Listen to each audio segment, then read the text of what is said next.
সরকারি বিশেষ গতকালকে দায়িত্ব সকল দায়িত্ব করতে আমাদেরকে পাশে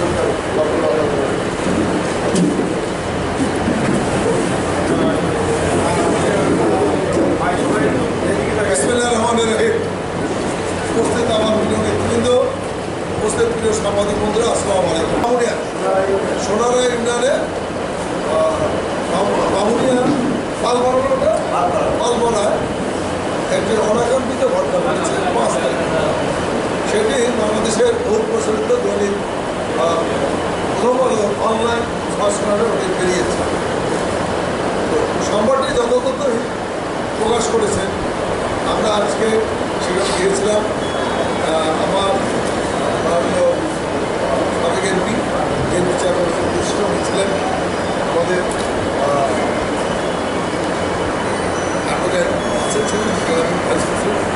আমাদের গাবতলী সভাপতি সাধারণ সম্পাদক ছিলেন, আমাদের ভারপ্রাপ্ত সেক্রেটারি সভাপতি ছিলেন। আমরা সবাই গিয়েছিলাম।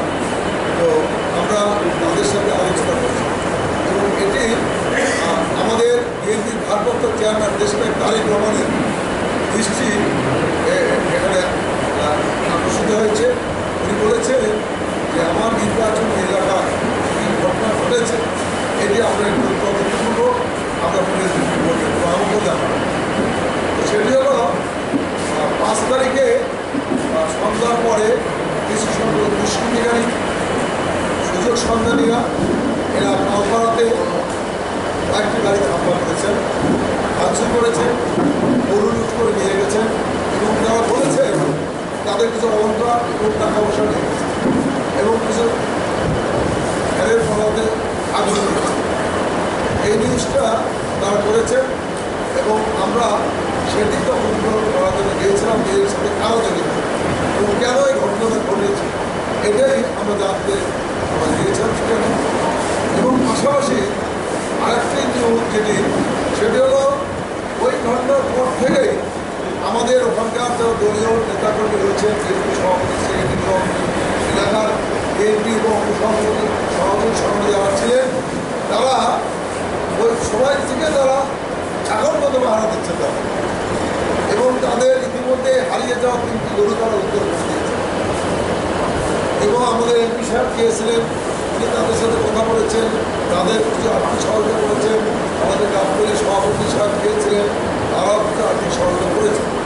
এখন আসলে ঘটনাটা কী ঘটনা, আমরা যেটা ঘটনা করেছে সবই দেখেছেন, কিন্তু তাদের পাশে যে আমাদের বিএনপি নেতাকর্মীরা ছিলেন এবং তাদের এখনও আছেন, এই জিনিসটি আসলে আসে, এই মেসেজটি আসে যে আমরা তাদের পাশে আছি এবং তাদেরকে এখনও আমরা নিরাপত্তা দেওয়ার চেষ্টা করছি। আর দ্বিতীয়ত কেন এই ঘটনা ঘটবে, আরও তো অনেক এলাকা আছে, সেখানে না ঘটে ওইখানে কেন আমরা বিভিন্নভাবে তাদের সাথে আলোচনা করেছি। পর্দায় আমরা যেটি পেয়েছি 2016 সালে এরকম একটি ঘটনা ঘটেছে। সেটি হলো ওই এলাকার কিছু সংখ্যক দুর্বৃত্ত মাস্টার তারা তাদের বাড়ির পাশে বসে গাঁজা খায়, জুয়া খায়। এটা তারা নিষেধ করেছে, ভাই তোমরা এখানে বসে এই গাঁজা খাও, এটা করো, আমরা বাড়ির ভিতরে থাকতে পারি না। এইটা করার কারণে বলার কারণে তাদের পরে হামলা হয় এবং পরবর্তী পর্যায়ে আর একটা দোকান ছিল, দোকানটা তারা ট্র্যাক লাগিয়ে মালগুলো নিয়ে যায়। এটা 2016 সালের ঘটনা। আবার এই যে 5 তারিখে যে ঘটনাটা ঘটেছে ওই ব্যক্তিদের নেতৃত্বেই এই ঘটনা আবার ঘটেছে, এই পুনরাবৃত্তি হয়েছে। তো এখানে আমরা চেষ্টা করেছি যে আমাদের দলের কোনো নেতা কর্মী আছে আমরা বলেন, তা বলছে না আপনাদের দলের জন্য ওই বুঝছে না। আপনার পত্রিকা দেখবেন প্রথম আলো আছে কিনা দেখছেন, আচ্ছা স্যার প্রথম আলো যিনি লিখেছেন যে মুখশোনা কিছু ব্যক্তি এটা করেছে, সে মুখশোনা ব্যক্তির নামগুলো আমাদের দিয়েছে এবং আমরা তাদের আইনে আধা আনার চেষ্টা করবো। যদি তারা মামলা করে আমরা সহযোগিতা করবো। আমরা বলেছি আমরা মামলা করবেন, আমরা তারা সহযোগিতা করবো। এখন আমরা তাদেরকে এটাও বলেছি যে এই যে মুখশোনা ব্যক্তি এদের বিরুদ্ধে আগে কোনো মামলা করেছেন কিনা, তারা বললো তা আমরা করিনি। তখন তারা ওই একটা দলের সব তারা কাজ করছে। এখন যেটি আমরা শুনেছি 5 তারিখে শেখ হাসিনার পতনের পর এই দুষ্কৃতিকারী আবার বিজয় মিছিল করেছে, ঘটনা মতো বিজয় মিছিল করেছে এবং তারা এই হামলাগুলো করেছে, মানে লুটপাট করেছে এবং ওইখানে তারা এখনও আমাদের যারা হিন্দু ভাইরা রয়েছে তারা বলেছেন যে হয়তো হুমকি দামকে এখনও দিচ্ছে, যার জন্য আমরা করতে পারি। আমরা তাদেরকে আশ্বস্ত করেছি সন্ত্রাসী যেই হোক 16 সালে বিচার হয়নি, কিন্তু এখন অন্তর্বর্তীকালীন সরকার একটা কেয়ারটেকার সরকার, অবশ্যই তারা এর সংস্কার নেবে এবং বিচার করবে এবং আমাদের তাদের পাশে দাঁড়িয়ে আমাদের যা যা করণীয় আমরা তাই করব। এবং আরেকটা আমরা সূত্র পেয়েছি, সেটি হলো যে ইতিমধ্যে যে উপজেলা নির্বাচন হয়েছে, একটি পক্ষে নবীন খান দাঁড়িয়েছিলেন, আরেকটি পক্ষে শীতল দাঁড়িয়েছে।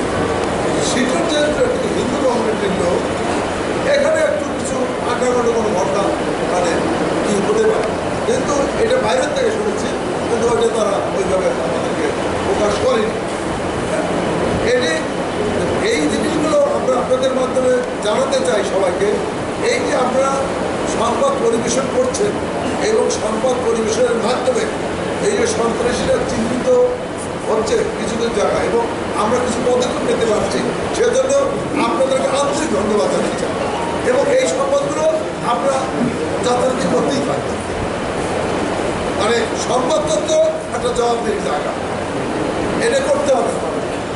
কাজে আমরা আপনাদেরকে উৎসাহিত করতে চাই, তবে সংবাদটা যেমন আমার সাংবাদিক বন্ধুদের কাছে বলতে যে আমার দলের লোকেরা যারা তাদেরকে সহযোগিতা করছে, এখনও আছে, তখনও ভাড়া দিচ্ছে, এই জিনিসটা হয়তো তারাও হয়তো এড়িয়ে গেছেন, যার জন্য হয়তো সেটা করছি আসে, কিন্তু ওটা আসতো আরও ভালো ভালো হতো যে আমরা তাদের দেখভাল করছি, সহযোগিতা করছি।